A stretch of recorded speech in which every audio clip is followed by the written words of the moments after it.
Okay, so today I'm going to take a quick look at, and I got a very small audience here. I don't think you can see Tristan waving, but there you go. I want to talk about the magnetic field.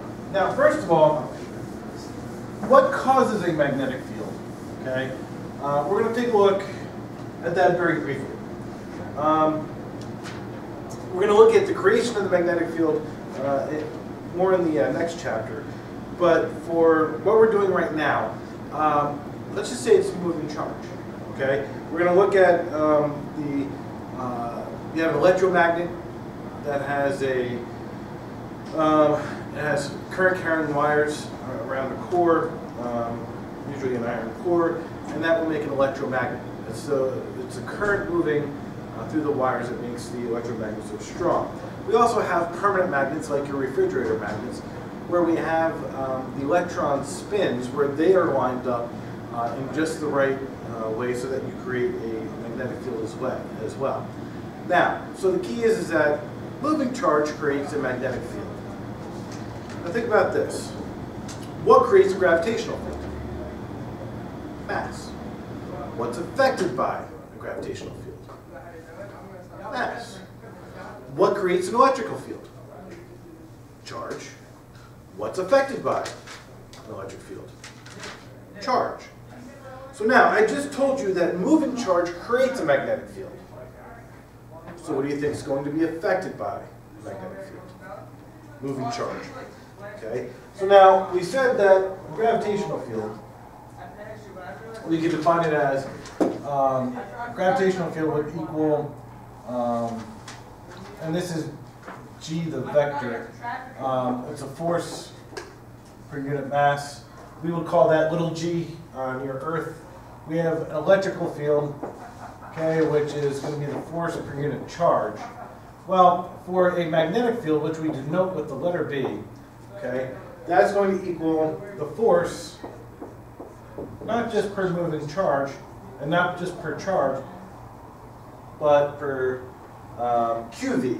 Okay, so it's both the charge and how fast it's moving. Okay, now the formal way that we're going to describe this is going to be F is equal to QV cross B. Okay, so now this is going to be definitely more complicated than what we had for the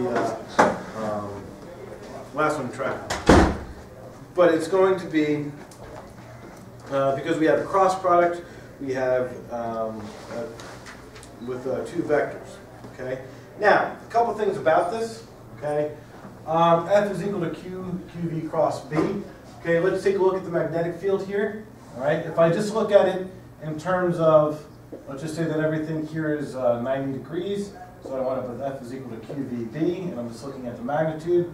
Well, even if it's not 90 degrees, QVB sine theta. So now, sine theta has no units. Q is in coulombs, V is in meters per second, force is in newtons. So if I look at the units of B, it's going to be the units of force over QV. So the units of B will equal newtons per coulomb per meter per second. Okay, so we could say that it's a Newton second per coulomb meter. So the units for B, okay, simplifying that down, will be the Tesla. Named after please call 1341, please. Named after Nikola Tesla, who was one crazy scientist. Okay. Now, magnetic fields, and this is important, especially when we start talking about, and we're going to get into what that cross product means and everything else like that. Remember, we have the right-hand rule going back to last year. Okay, with a permanent magnet, okay, if it's just like a bar magnet, we have a north, instead of positive and negative, we have north and south. Outside of the bar magnet, okay, it goes like this. It goes from north to south. Okay. Now here's the thing. Magnetic fields, those field lines have to form closed loops. Okay, it's not like the electric field where we can just have it radiating from an individual positive charge. Everything with a magnetic field is essentially a dipole. Okay, so what has to happen here is that inside this bar magnet, they have to go from south to north. Outside, though, which is where we're going to be most concerned with, it flows from north to south. Now, we can concentrate this, okay, by making U magnets. And so if I make this north and this south, then we get a lot of pretty strong charge that goes like this, magnetic field that goes out like this and comes back around over here. We can make it really strong, however, if we make a C magnet. Okay. Make it like this. Stephen Squires, please hold 1341. North, Stephen south, Squires, please hold everything 1341. points inside there. Again, if we were looking on the inside of the magnet, the electric field would have to form that closed loop. Okay. As with positive and negative charges, opposite charges attracts, like charges repel. With the magnetic field, north poles are attracted to south poles, and vice versa. And then north poles will definitely, and south poles, like poles repel each other. Okay. Now, I'm going to save sections 24 and 25, discovery of the electron and the Hall effect, for our next one. But I do want to take a look at a couple of things, how a charge behaves in a magnetic field. Okay. Now, if I have, okay, this is going to represent the field that goes into the board. X's will mean into the board. So make a little note to yourself, X into board. And we're going to use dots for out of board. Imagine a little arrow trying to come through the board. You see like a little tip of the arrow coming out at you. X's are into the board, like you see the back side. We'd be seeing the back side of the arrow as it goes in. So now, let's just say that I have a charge that enters, okay, with a certain V, and it's a positive charge. Now I want to take a look at what happens to that charge as it enters the magnetic field. Okay. Now we're going to use the right-hand rule. Okay. Make notes of these, and the book has one set. I think Mrs. DeMayo South has a different set. They're all equal. They all work. Okay. It's just the one that I've always used, so I pass it along as the way that I've done it. Okay. The palm for me represents B. Fingertips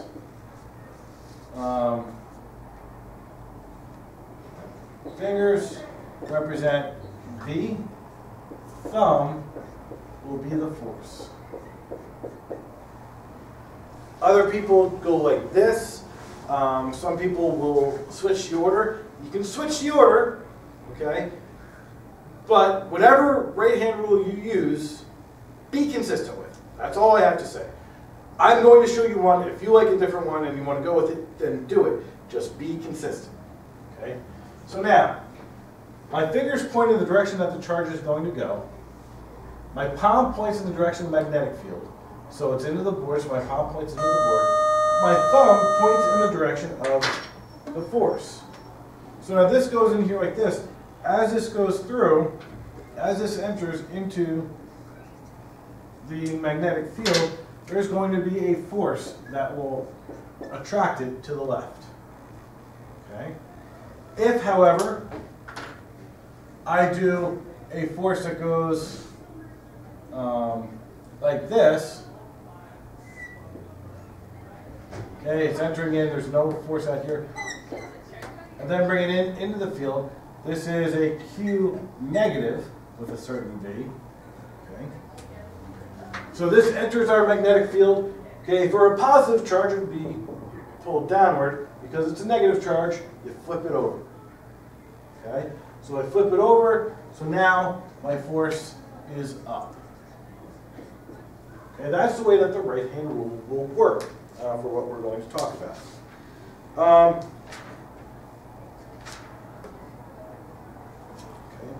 Now, here's the thing. If it enters into a large enough field, okay, I make a nice large field, and I get the charge completely within that field.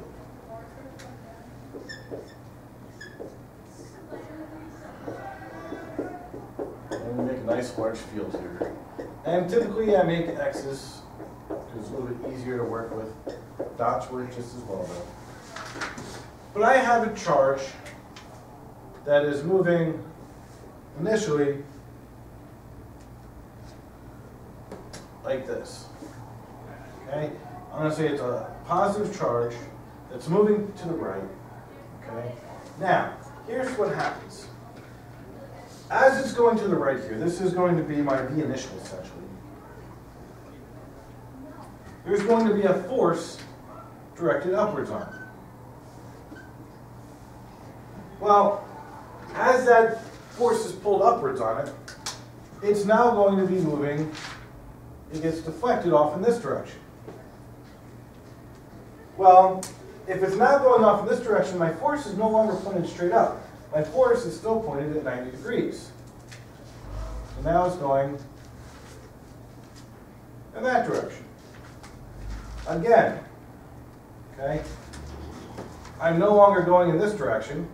Okay, it gets deflected upwards. Okay, and so as this goes around, okay, now it's going upwards. My force then pulls it this way. Now it's going like this. My force is going to pull it inward again. Okay, this force is always inward. It's always at right angles. So now, what you should recognize here is that this will eventually, as it goes around, it'll make a circle. Okay, I'm not going to keep going around. Maybe this one you can see that as this goes around, that force is always going to act at a right angle. This force always acts at a right angle. It can never change the speed because it's always acting at a right angle. Remember, you have to have a portion of the force in the direction of motion in order to change speed.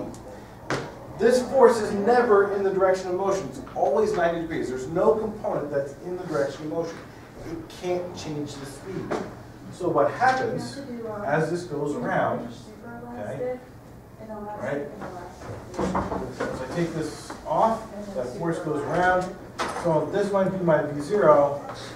This is the circle that I make as I go around. Okay? So now, that force, okay, is equal to QVB. And it's always at 90 degrees, okay? The way that we have this set up, it's at 90 degrees. This is a centripetal force, so it's equal to mv squared over r.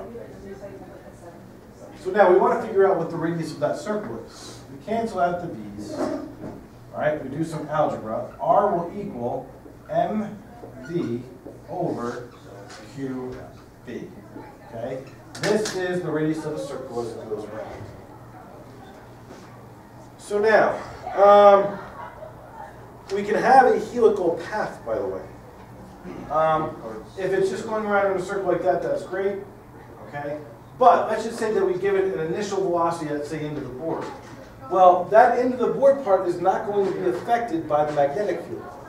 So what happens is, instead of just going around in a circle like this, okay, it's going to go around in a circle and move like this, okay, into the board. Or so you can see it to the side, it would be going around like that. I'm waiting for a gif of me going like that to appear somewhere at some point. Oh yeah, you guys showed it to me. All right. It's fine. I think it's funny. Anyway, the other thing that I want to talk about here is the force on a current carrying wire. We'll talk about torque in class. Or I might make that a separate one. Okay, magnetic force on a current carrying wire. All right, now, here's the thing. This is for an individual charge. We don't look at things that much in physics on a charge-by-charge basis. We can, and it's very important when we're talking about bubble chambers and discovery of different particles. Okay, you can look at it from like the Higgs boson, or whether you're talking about something like an electron when we were discovering that. When we start talking about an individual charge, though, instead of QV cross, and we're looking at QV cross B, that's useful, but it really doesn't help us out a whole lot when we're talking about large-scale objects. So we tend to look at currents. The force on a current-carrying wire is going to equal the current times the length of the current in the magnetic field crossed with B. Okay, and these are going to be, again, the cross product. These are both vectors. So now if I have x's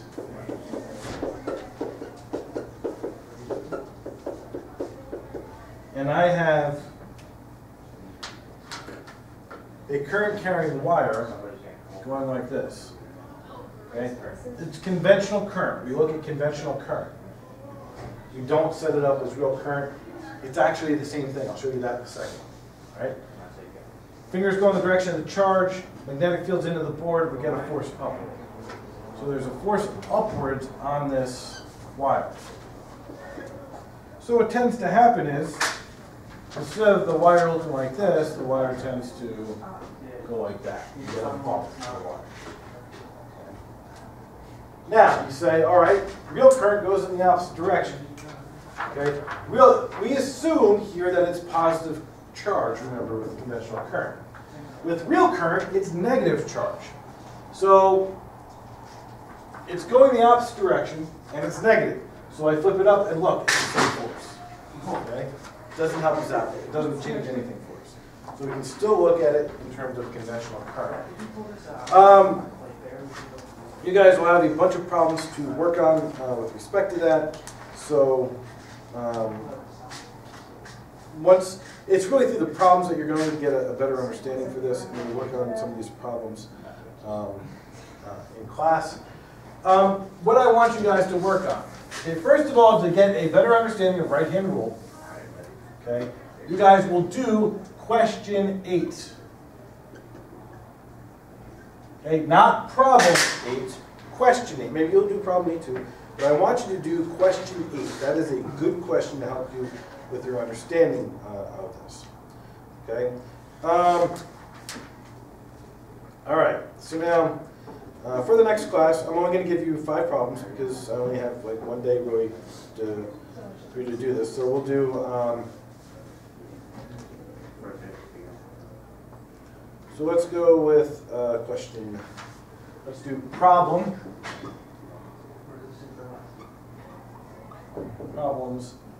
3, and this is chapter 28. Question 3, problems 3. Let's do electron. Let's go with 4.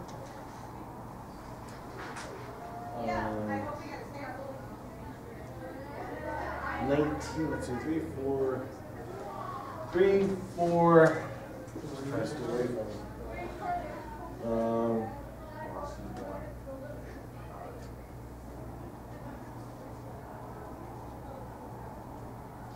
Let's go with 18 and 24. And finally, magnetic force on current carrying wire. I like number 35. I do. Okay, so it's a total of 6 things that you have to do, but it's question 8 and then 5 problems. Okay, so anyway, I will see you tomorrow.